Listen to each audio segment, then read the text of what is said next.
V Centru za starejše Metul v Slovenski Bistrici so v sredo predstavili knjigo in pripravili ustvarjalno delavnico z naslovom Zgodba o Metulju, ki jo je vodila avtorica Štefanija Krhlanko. Knjiga Zgodba o Metulju je izšla leta 2020 pri Kulturnem centru Maribor. Štefanija Krhlanko, upokojena profesorica slovenskega jezika s književnostjo in sociologije, ki je večino let poučevala na osnovni šoli dr. Jožeta Pučnika na Črešnjevcu, je zanimivo zgodbo začela pripravljati v novembru 2017, medtem ko njeni zametki segajo že 40 let nazaj. Tale pot te knjige je prav zanimiva. Zgodilo se je ogromno naključij v mojem življenju in to je potekalo že iz aktivnega šolskega dela, kjer sem delovala pri klubih OZN in UNICEF-u z učenci in tekmovala v večjih nadaljevanjih. Imeli smo zelo uspešne klube, potem pa sem šla na en mednarodni seminar v Kopru, ki je bil namenjen mirovni vzgoji.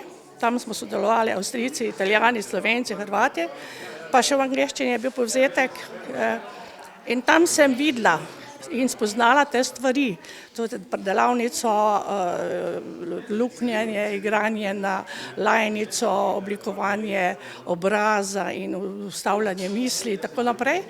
In potem, ko sem se vrnila, sem to želela v šoli uporabljati, dokler nisem dobila teh aparatur, kar sem rabila, to sem nekje na Didakti našla v Evropi in potem sem v šoli na tečajih velikokrat uspevala, v glavnem zelo uspešno in zelo aktivno. Ko pa sem šla v pokoj, pa se je ustanovilo društvo Metul, Center za starejše, pa so mi rekli, to bi bilo zate. In potem sem si mislila, ko sem gledala program, punca, telovaditi bo šla, to je dobro, potem še kaj zapojaš, pa še sodeluješ naprej.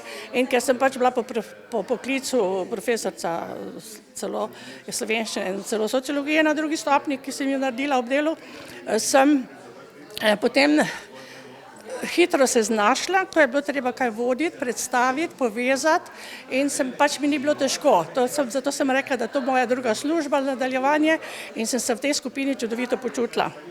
Potem pa mi nekega dne, eden od fantov, ne vem, da ravno kdo, reče, kaj pa ti imaš v Metulju, da vsak dan tam stojiš. To me je pa zbodlo. Kaj res ne veste, kaj se tu dogaja? Toliko je zanimivo znotraj tega, pa tega ne poznate.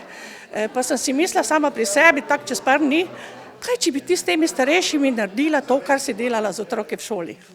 In res tam je tisti plakat, ko sem jo prinesla prvi plakat, da so videli, kaj so otroci delali, kako bo to izgledalo, kaj približno bo delali. Oni so mi rekli, kar takrat je bila Majda, je rekla, ni problema, stvari tako niso poznali, tako da sem prostovoljno to naredila. Dopisala seznam, naj se prijavijo in potem sem ugotovila, da kako pa naj zdaj dobim te ljudi sem, če že hodijo vsi telovaditi, ročno dela, bi karte igrati. In sem rekla, jaz bom šla, prej sem bila v drugi telovadni skupini, sem šla v prvo, da sem bila prosta. Vzela sem potem tiste udeležence iz prve telovadne skupine in one iz tretje, tako da tisti, ki so hoteli sodelovati, smo se povezali. Ostalim pa sem morala iti do njih, do vseh, od ročnodelk do kvartopircev, do kuharjev in tako naprej. Pravzaprav je knjiga namenjena od malih, od otrok, od vrtca do najstarejših, ker gre za ustvarjanje, za sodelovanje, za poslušanje stvari, za barvanje stvari, če pogledamo črke, glave. Potem smo rekli, da bo se vsaka skupina predstavila z dvema glavama, to so njihovi obrazi, bomo tudi tega potem narisali tamle, kako se to naredi, da vidijo tisti, ki še niso videli. Pa potem vsaka ima geslo, svoje črke, bilo je treba posebej črke, jim dati imena, morale so biti povezane s stroko, v glavnem nastajalo je gradivo, bil je velike mape, so bile polne, vsaka skupina je dopolnjevala. In ko vse to gradivo gledam, sem si rekla, tole pa ne smem vreči v kontejner. To so pa take stvari in izpovedi in čustva in vse, to bi pa bilo lepo, če bi mi to skupaj dali. No in potem slučajno je prišel na moj računalnik, da kulturna skupnost kako se že temu reče, založba. Kulturna skupnost Maribor, ta založba, v glavnem sem dobila, če delate knjigo, mi vam lahko pomagamo. Pa sem mislila, to pa bi šlo kot naročeno, kaj se bom sama matrala, ker to so stvari.